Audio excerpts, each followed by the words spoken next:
दोहा चौपाई में फर्क पता नहीं चले रामचरितमानस का विश्लेषण करने ऐसे शिक्षा मंत्री बिहार का क्या भला करेंगे। नीतीश उन्हें मंत्रिमंडल से हटाए उससे पहले जाना चाहिए अयोध्या।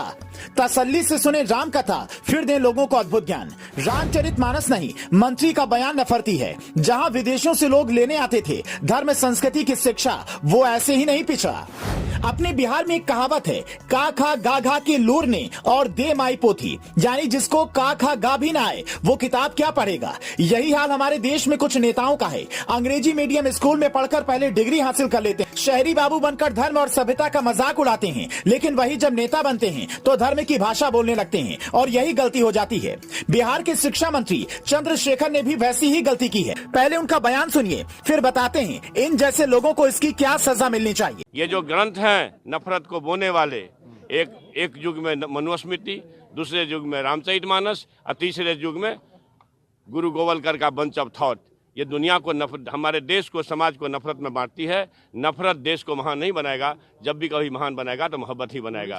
मंत्री जी ये बातें नालंदा विश्वविद्यालय की दीक्षांत समारोह में कह रहे थे। ये वही विश्वविद्यालय है जहां अमेरिका और चीन से बच्चे पढ़ने आते थे, जहां बड़े बड़े महान आचार्य हुआ करते थे और संस्कृत के हजारों श्लोकों की गूंज विश्वविद्यालय के हर कमरे में सुनाई देती थी। लेकिन खिलजी ने जब इसे बर्बाद किया तो कोई भी नेता ऐसी यूनिवर्सिटी को दोबारा खड़ा नहीं कर पाया। ऐसे शिक्षा मंत्री होंगे तो ऐसी यूनिवर्सिटीज का क्या, वो तो तुलसीदास की रचनाओं पर ही बैन लगा देंगे।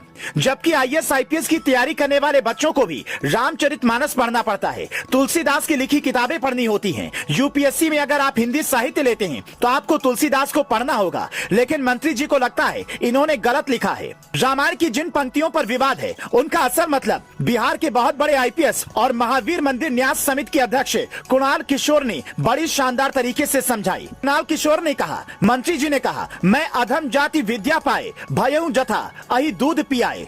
भयऊ जथा अहि दूध पियाए का मतलब है नीच जाति के लोगों को शिक्षा देना, मतलब सांप को दूध पिलाने जैसा। लेकिन उन्होंने ये नहीं देखा कि ये पंक्तियां किस संदर्भ में लिखी गई हैं। ये अधम का मतलब क्या है। रामचरितमानस के उत्तरकांड में ककभू शुंडी जब अपने शैव गुरु के पास गए तो गुरु ने कहा शिव राम के भक्त हैं, जैसे सुनकर गुस्सा आया तो ककभू शुंडी ने ये बातें कही। अगर बोलने वाला रावण जैसा पात्र होगा फिर वो तुलसीदास के विचार कैसे होंगे।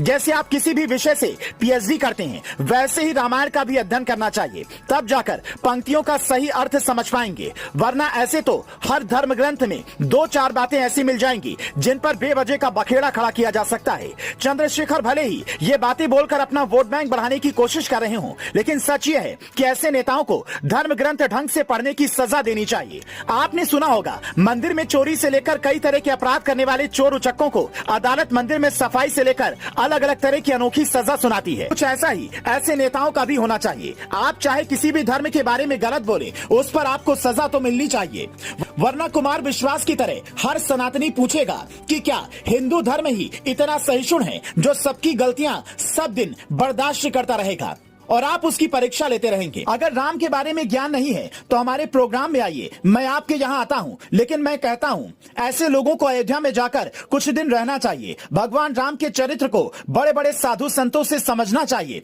तब पब्लिक में आकर ज्ञान देना चाहिए। आप इस पर क्या कहेंगे हमें कमेंट करके बता सकते हैं, क्योंकि सनातन धर्म का अपमान चाहे बॉलीवुड करे या नेता, अपमान तो अपमान होता है। Bureau report, news flash.